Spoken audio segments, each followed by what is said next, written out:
Roy, how much defensive players look forward to getting the pads? Every single one of us.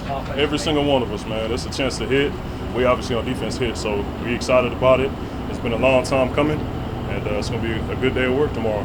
A lot of new faces in that defensive line group. What's the vibe like in that room now? Oh, they're my dogs. They're my dogs, boy. I'm talking about every day we come in to work, and man, we clicking. It's a lot of chemistry on and off the field. We're able to talk, communicate on the field.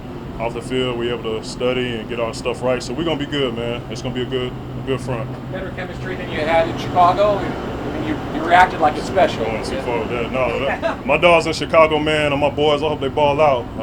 Obviously, I'm here in Jacksonville. That's who I'm rolling with right now. That's who I'm going to war with.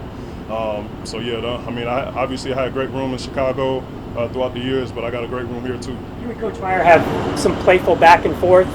How did that start, and what's that kind of relationship been like now? I got a lot of respect for Coach, and he's got a lot of respect for me.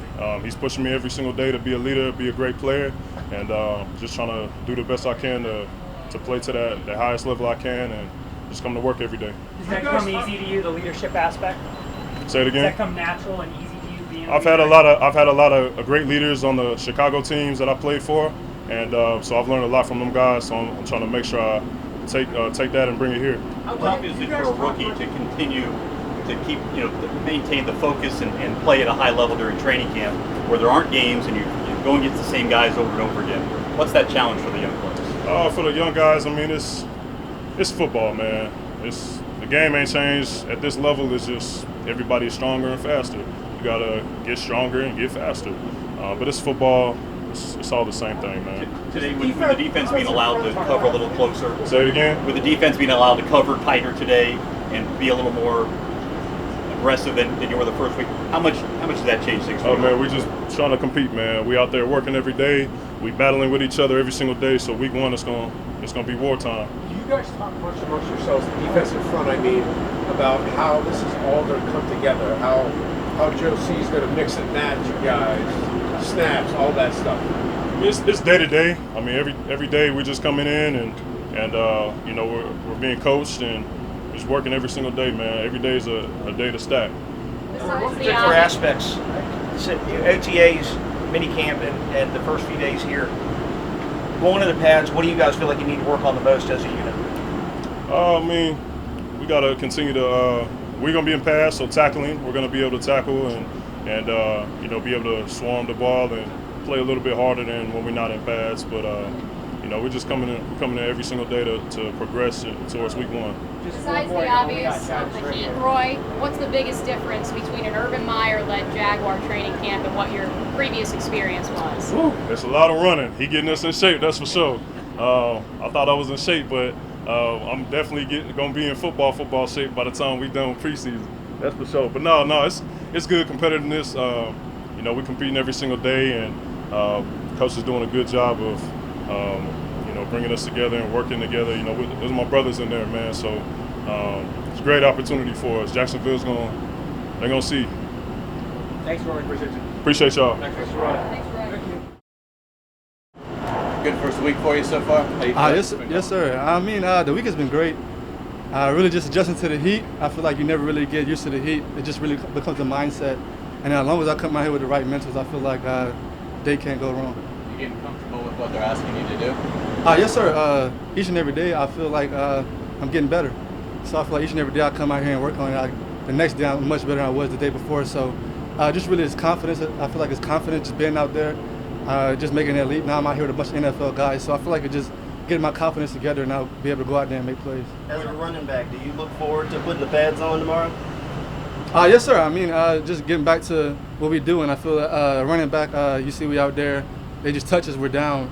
And, obviously in the games it goes very differently. So tomorrow we get a chance to go out there and see who can really break tackles and do things of that sort and see who's really out there making plays. Travis, it wasn't a good day today for Trevor. Did he have days like this at Clemson? Sir? Did he ever have days like this at Clemson? It wasn't a great day today for Lawrence as the football. I mean, as a football player, you're not going to always have your best day. And that's why we come out here and work each and every day. And I feel like it's better to have those days now than have them later in the season. And I know how Trev is. I know his mindset, and he'll come out here and be much better than he was today. And that's all football player ever asks for is just get better each and every day. To that point, Travis. Relationship with James Robinson. I'm sure somebody might, from the outside, not knowing, might view it as this competition, and you know, is he going to take away carries from me and blah blah blah. But you also look at it another way, that you guys can also help each other and actually preserve your bodies over a period of time if you have to be 3-4 year teammates together. Yes, sir. We definitely look at it a different way than the media. And there we all brothers in the running back room, 6 of us, and we just all trying to help each other get better. Carlos, Dare, James, Nate, and Zig. We just all in there trying to help each other get better. And I mean, definitely, if we can go out there and just create that rotation, we're definitely going to have a longer career. So we're definitely mindful of that, and we definitely want to help each other be the best that we can be. Travis, you mentioned the heat, and obviously you and Trevor have been through training camp together before. What is the biggest difference for you out there? Since I know there are some similarities to what you went through at Clemson, but what's the biggest difference with being in an NFL training camp this year? I guess the biggest difference is not knowing. I guess coming from Clemson, being there for years, we kind of knew what to expect. So coming out here, just not knowing, and just having these long days from like 6:30 to 8, really long days. So just having that, but it's really helpful because we don't have schoolwork and things of that sort. So we're able to take care of our bodies, get ahead of our rejuvenation process, and really speed that process up. So I mean, less school, more football. I feel like me and Trevor really love that, and so we're able to come out here and be the best. You've been in Jacksonville for a few weeks now. What's been, as you've kind of assimilated into the city, what's kind of been your impression and the most fun thing you've done maybe off the field? I know you were out fishing, right? Yeah, I went fishing. Me and Trev actually caught a bunch of fish, but I feel like the best experience I had, I was maybe like 8, 9, 10 o'clock. I was at the beach, and I just really find that peaceful. So now I'm really trying to find a house in the water, but they are very expensive, so I think I'm just going to get me a condo or something. I'm doing the same thing. It's right now. These prices, we got to wait for it to go down. I agree. You guys in the off season and the break between minicamp and now, did you work more on the receiver stuff than the running back stuff, or how did you kind of break up what you were doing?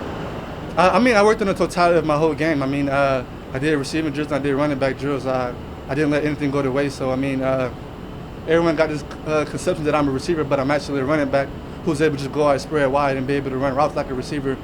So I feel like just me working on the totality of my whole game is going to help me be much better in the future and be able to go out there and make plays and really just add value. That way I'm just going out there making plays like I'm adding value to the team, not hurting the team by just being a runner. Coach, Tebow's offense is, obviously a lot different than what you were in at Clemson. How does it just feel, all the different roles he's kind of poured you in so far? I feel like Coach Tebow's offense is great. I feel like he has an answer for everything. But it's a lot you have to learn, but I feel like that's how it should be. So when we go out there, I feel like we always have the best player in order to win the situation. And I feel like that definitely goes to Coach Bevel. He's been doing it for a long time, and can't wait to see it come to fruition. How do you feel like the receiving part of the game? You was in the flat a lot today, just dumping pants. How do you feel just your route running and your receiving part of your game is going after 5 or 6 days of camp? Honestly, I feel like it's night and day from rookie minicamp. When I first came here, my stance was kind of sloppy, footwork kind of terrible, turning my eyes before the route. But now I go out there, it's like night and day. I'm much better with my footwork, my pad level, and all that thing. So I just feel like I feel like Coach Urban had a great plan, and it's coming to fruition. As long as I stick to the plan, trust in him, and just keep working on my craft, you'll see me make big plays on Sunday. Do you and Trevor trash talk when you fish?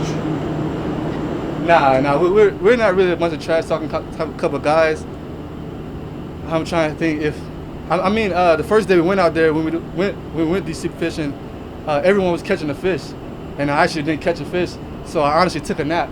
I took about a 30-40 minute nap. I was ready to go, but we was like an hour 30 minutes offshore, so there was no going back in. But I took that nap, got my mindset right, came back, and I finished off strong. Caught my first fish. What was it? I think it was a triggerfish. Okay. It was a triggerfish. Not too big. I mean, but fishing is very different. That's what I've been learning. Use a bunch of muscles I'm just not used to. So I actually had a shark on my line one time, but he just kept, like, the line was just running. And I was trying to reel him in. I just gave up. It was really too much for me, and I just wasn't ready for that fight yet. Travis, you've been around Trevor so much. probably seen him have not great practices, not great games. His win-loss record says that. But how does he bounce back from adversity, in your opinion? It's all about mindset. I mean, Trev's he's been a professional. I mean, this is how he carries himself. As a football player, you can't let a bad play beat you twice. And we all had that mindset out here. So he's not going to let today linger behind him. He's going to go in there, watch film, and come back tomorrow with a different mindset and win the day. Thank you. Thank you. Damian Wilson fitting in. Damian's doing a really good job for us. And the thing you like about Damian is that he's so versatile. So I can play him as soundbacker, which is outside backer. He can play inside at Mike and Will. So what we're doing is just moving him around, because right now I have Joe, who's my Mike backer, and then I have Miles, who's the Will. So he's playing both of them and just rotating with them. Great attitude. And the good thing about him coming in from Kansas City, he's won, so he's proven that he's won. So the guys have a lot of respect for him. What are the early impressions of this team through the first couple weeks of camp so far? Well, just their overall, their work, their whole attitude, and the way they're working right now. Everything that we've asked of them, they have done it. And so you just like how they just working and what they're doing. And, you know, it's tomorrow the pads come on, so it'll be something different. But you just hope that we just keep going down that road and head in the right direction and not have a speed bump. This is the first NFL training camp for you. Correct me if I'm wrong. How is it different? Because obviously you've been in camps, but not quite at NFL level. I don't know. I guess you're looking at older guys and you're on a professional level now, but you know, just the work is there and everyone's working. And I just like, you know, their attitude, which I spoke about a while ago, because when you ask them to do something, they actually do it. You know, because it was before you come on this level, you hear all these stories about, you know, they're hard to coach and these guys is, but it has not been anything like that. But I think, just because of the way Urban is approaching the team and what he's asking of the team, and they are just buying into it. Because when you have a group that really want to win, then they'll do everything you ask them to do. Have you gotten used to the announcer out there? No, I haven't. I told Fernando, but he does keep everybody on task, you know, and you know what's happening. But it's good that he's standing there, because sometimes as a coach, you got to reach in your back pocket and say, hey, what period are we at? But then he's keeping us going. It seems like a big thing for this defense is giving offenses different looks. How important is it for a defense to be unpredictable like that? Well, on defense, you have to be very multiple, and you have to be very disruptive, because you can't allow the offense to control the tempo of the game. So we need to come with different looks, and we're going to have to do a lot of different things where you mix it up with man coverage, zone coverage. You got to be able to apply pressure, and I think this is what we're doing right now on defense. We're doing those different looks, giving them different looks, and what's really good is our offense has some really good players. So, you know, we're able to cover the receivers we have and then just get off the blocks, because our offensive line is big, strong, and physical. Then we're going to have a chance. Has the retention of all the different things that you guys are throwing at them, has that pressed you? Well, we're not giving them a lot, and this is what's been really good. Like, we kind of just we giving it to them just in small layers, and they're beginning to pick it up. Roy said that his sense of camp with Urban Meyer was he was going to be in the best shape of his football life. As a coach, what does that look like to you? Well, I think that when them coming into camp, they just understood, because he talked about it. He talked about it in OTAs, like, this is how we got to report to camp. This is what we're going to be asked of you. And they reported to camp, and they all were in great shape. So now, you know, it's time to go to practice. And I think more than anything, too, with the heat, some of those guys aren't used to the heat, and just practicing in the heat and doing everything that he asked them to do. Charlie, how far behind is C.J. Henderson, and how quickly can he catch up, missing 10 days? Well, it's tough when you miss that many days, and now you got to get out here. Once we get him out here, we just see he's been in the meetings, and he's in the meetings, but it's more now that he has missed the work on the field, so that's where he's got to get called back up. Charlie, how important will Miles' versatility be to this defense? Miles is just, you look at him and he can do a lot of different things for you. You know, he's good enough where you get him in a coverage where he can cover the running backs and cover the tight ends, and then he's physical enough when they run the football, he can go hit the ball and go run down guys. But, you know, the thing about Miles is he knows that he's got to get better and what we're asking of him, and it's been great just the way he's come out here working, but he's very versatile. Charlie, we've seen Urban Meyer stop early practice and talk to the team. What was his message today to the team when he talked to you guys? Well, more than anything, he just tells them we just can't waste a day, and it's all about just stacking a good day on a good day on a good day. And you'll see that a lot with him. If he don't think practice is going good, he's going to stop the practice. And that's what he does. When he called everyone up, even with the defense, I think there was a period there where the offense was having, had completed like 10 passes in a row. And then he's like, hey, he called everybody up and said, defense, you can touch the football. It's nothing wrong with hitting the ball. But you just like the way, because it's contagious with his attitude and how he's out there with practice. Now the players, they kind of see what it's all about. What's Jihad Ward like? He seems like a little bit of a different guy. You know what? He really, he is a different guy. No, but he's a funny guy, and he comes in, he's always smiling, and I told him we were laughing the other day because he has a big boom box. And he walks around with a boombox on his shoulder. And I was laughing at him. I said, "Come on, man, seriously." But no, the thing about him, he loves to play around. But when it's time to get serious, he gets serious. But he keeps everybody loose because of the way he just smiles and he's joking but he's working like he's going to work. But he is a little different. But you love that about him. 5 days, Charlie. I know you've known him a long time. Tim Tebow, what have you thought of his progress at the tight end position? I think Teebs is getting better, and if you just look at him, the way he comes out and work, and the amazing thing about him is, like, I don't know if some guys could handle just how he's going about it. Because you look at a guy who was a quarterback, a guy who won a Heisman, a guy who won 2 national championships, and now you go play a different position. And for some people, they may have thought that their ego was too big for that, but he's nothing like that. The players really respect him when you're inside the locker room, wherever he is, and that's what you like about him. Like he didn't come in here thinking that this is going to be given to me, and he's working each and every day. Speaking of egos, Texas swallowed its pride and is joining the SEC. What do you? As a longtime SEC guy and as a former Texas head coach, what do you think of that move? Well, I think it's great for the conference, and if you look at it, they have enough there. And what they've done now, they opened up the state of Texas where the SEC can go in there and recruit. But you look at A&M have had success in the SEC, so I think Texas will have success also. Do you have any idea what the future of college football is going to look like? Well, it's really different right now, and the way it's heading, because if you just look at college ball now, it's with the image and likeness, you open it up for the players there, but players, and I say this, that I think players do deserve to get paid, and at one time I said that if you take a young man and he comes through school, and when he graduates, just give him $25,000. Then that way it gets him started where if he want to go get a car, if he need to go get an apartment, but he has money where he can go do those things.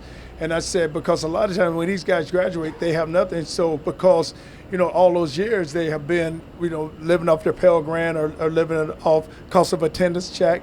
So now they don't have those things. So when they graduate, it's kind of like, hey, bye, get on out of here. And if you're not good to play on the next level, then what do you do? But I said, at least that's the start, male and female. I know male and female athletes, they should be given some. Schools make enough money, and that can be done.